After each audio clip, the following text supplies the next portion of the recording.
Bienvenidos a La Otra Aventura, un espacio dedicado al mundo de los libros. Bossuet dijo que en Egipto se llamaba a las bibliotecas el tesoro de los remedios del alma.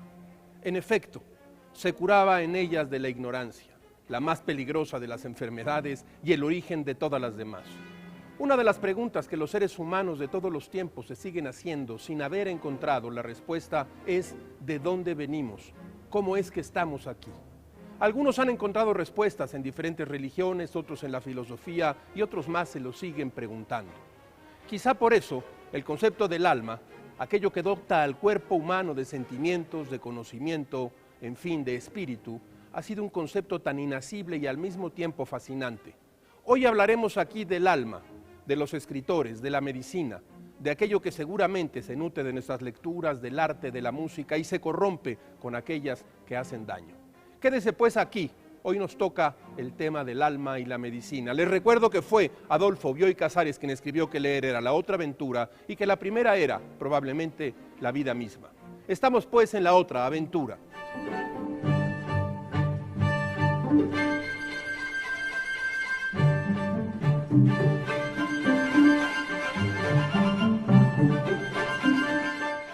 El alma se refiere a un principio o entidad inmaterial e invisible que poseen los seres vivos, sobre todo los seres humanos. Se trata de una cualidad que incorpora a la esencia interna, la identidad, el modo de ser y de sentir. De hecho, Platón consideraba al alma como lo más importante de un ser humano, consideraba que el alma podría ser inmortal fuera del cuerpo mismo. Según él, el alma está aprisionada en un cuerpo. En cambio, para Aristóteles el alma y el cuerpo son indivisibles. No puede existir lo uno o la una sin lo otro. Debido a que nadie ha visto el alma y que se trata de un concepto abstracto, la ciencia se ha visto imposibilitada para dedicarse a su estudio.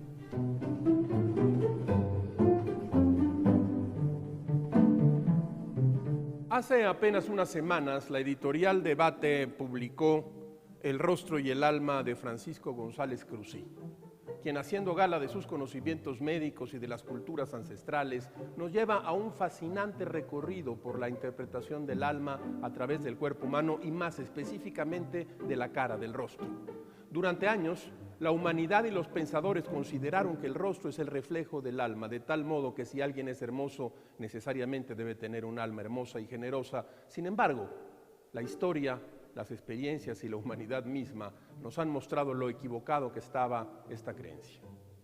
En uno de los intentos por dilucidar la personalidad de los seres humanos, hubo quien se aventuró a hacer un estudio de la expresión de las emociones a través de los rostros de animales. Según Charles Lebrun, si una persona tiene un rostro parecido al de un pájaro, necesariamente tendrá el temperamento de las aves. Afortunadamente, estas ideas tan en boga durante el Renacimiento poco a poco pasaron al olvido. Para mostrar lo equivocado de estas teorías que equiparaban la apariencia con el alma y el carácter de las personas, González Cruzí menciona una anécdota en la que se le pide al famoso fisonomista Zopiro que emita un juicio sobre un individuo que no conocía, un hombre gordo, de ojos saltones, nariz achatada, con narinas abiertas hacia adelante, labios carnosos y descuidado vestido. Tras haber examinado a ese hombre, Zopiro dictaminó que tenía que ser un estúpido, brutal y dado a la ebriedad. Pero la sorpresa fue que ese hombre se trataba ni más ni menos que de Sócrates, quien contestó: su diagnóstico es correcto, mi naturaleza me inclina a todos esos vicios, pero mediante la práctica asidua de la virtud he podido corregir mis defectos y he logrado contrarrestar mis innatas propensiones. Ante este panorama, no es de extrañar que la gente esté propensa a creer o sea propensa a creer que hay una correspondencia absoluta entre el aspecto físico y el carácter moral. Vemos un rostro y de inmediato esperamos cierta personalidad o comportamiento que se nos antoja el apropiado, complemento de ese rostro. En el resto del libro, Cruzí analiza cómo se ha interpretado la disposición del cabello, la frente, la nariz, las mejillas, los ojos y la boca. Si no me cree, entonces usted mírese al espejo a ver qué resulta. Este es el libro de un erudito que tiene una mano literaria magnífica. Francisco González Cruzí. ha sido la filosofía como conjunto de reflexiones sobre la esencia, las propiedades y los efectos de las cosas naturales, especialmente del hombre y del universo, la que se ha encargado de disertar sobre su naturaleza, el origen y el significado del alma. Sin embargo, la interpretación del significado del alma ha cambiado con moldes flexibles que han ampliado y rectificado su significación merced a la acción del tiempo. Para Homero, el alma es un soplo, un aire, algo que hace vivir al cuerpo. Para Tales es principio de movimiento y para Pitágoras es una armonía o inteligencia. De hecho, Aristóteles clasificaba el alma en 5: la nutritiva, que preside las funciones de nutrición y reproducción en animales y plantas; la sensitiva, que es el principio de sensación y de los sentidos; la fuerza motriz, relativa al movimiento y la locomoción; el alma apetitiva, que es el origen del deseo; y el alma racional. Mientras que para Descartes, el padre de la filosofía moderna, el alma está irremediablemente asociada a la inteligencia. En tanto a la ubicación del alma en el cuerpo humano, siempre ha existido una relación entre el alma y el cerebro. De un modo u otro, siempre se ha sabido que los fenómenos psíquicos tenían como punto de conjunción con los fisiológicos la complicadísima contextura del cerebro.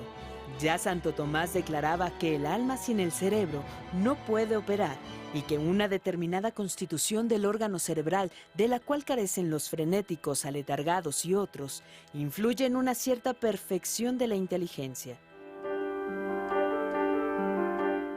Sin embargo, y a pesar de tantas reflexiones, no hay modo alguno de probar que efectivamente el alma se encuentra en el cerebro o en todo el cuerpo como el flujo sanguíneo. Quizás sea una más de las cuestiones que permanecerán como un misterio por siempre. Después de todo, tanto la definición del alma como su sustancia y ubicación en el cuerpo es una cuestión cosmológica y, a fin de cuentas, metafísica. De la mesa de novedades tomemos de la editorial Sexto Piso 2 libros, escritos sobre Foucault y lectura de Foucault, ambos de Miguel Morey. Se cumplen 30 años de la muerte de Foucault y estos libros son un estudio que abre las puertas a la compleja y vasta obra del pensador francés. Aquí encontrará usted un muy serio intento Foucaultiano por explicar los conceptos fundamentales de una obra muy importante del siglo XX.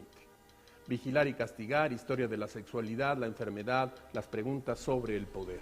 Por otro lado, Cal y Arena ha publicado de Cristóbal Pera, La persona culta, anatomía de una especie en peligro de extinción, con un prólogo de Enrique Krause. Pera nació en Badajoz y es catedrático de cirugía en la Universidad de Barcelona. Dice Krause, si el médico no es filósofo, no es médico.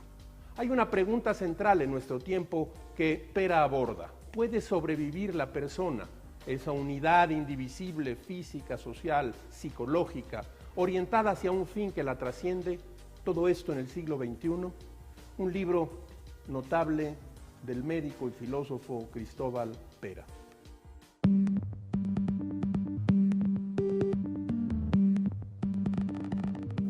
Hace algunos años, la Universidad Veracruzana publicó una breve historia de la medicina escrita por Francisco González Cruzí.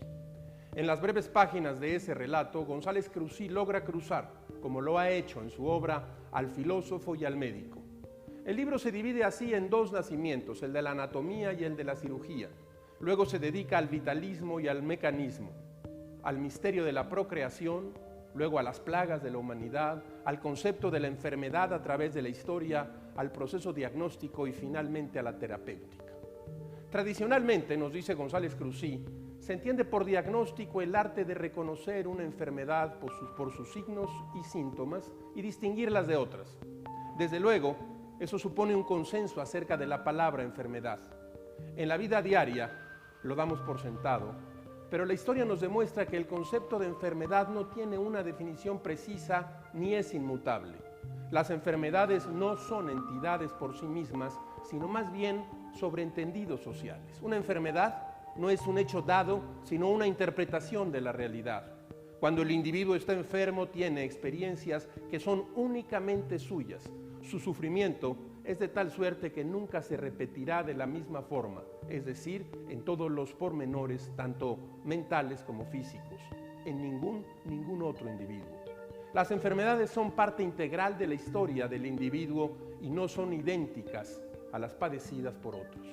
Este libro debe acompañar a los jóvenes médicos y a los no tan jóvenes, pero al mismo tiempo es un libro de historia para cualquier lector, un libro de interés general en el más amplio sentido de la palabra.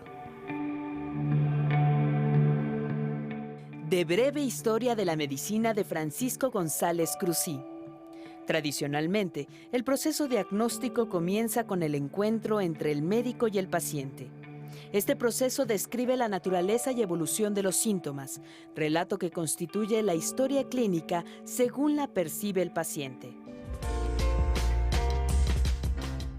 En la segunda mitad del siglo XIX, el progreso tecnológico dio lugar a instrumentos como los aparatos, rayos X, laringoscopios, oftalmoscopios y muchos otros que permitieron a los médicos examinar el interior del cuerpo con una eficiencia sin precedentes. Y en consecuencia, el examen físico se volvió la parte más importante del diagnóstico, pasando a segundo paso la historia clínica. Esta tendencia se conservó hasta mediados del siglo XX, mientras los nuevos avances de la biotecnología hicieron disminuir el interés por la historia clínica, especialmente entre los médicos jóvenes. Los historiadores advierten que la actitud cambió hacia 1940, gracias a la influencia del psicoanálisis, y entonces el registro de la historia clínica pasó a ser una entrevista. Como todas las semanas, el público encontrará en esta ventana un escenario por el que pasan como ráfagas la felicidad y la desdicha de escribir, gajes del oficio, aforismos, frases, máximas. El amor no tiene cura, pero es la única medicina para todos los males. Leonard Cohen. Hemos llegado al final de esta emisión que hemos grabado en la antigua Escuela de Medicina. Soy Rafael Pérez Gay y los espero la próxima semana. Abres una puerta y detrás de ella aparece un mundo. Eso es un libro.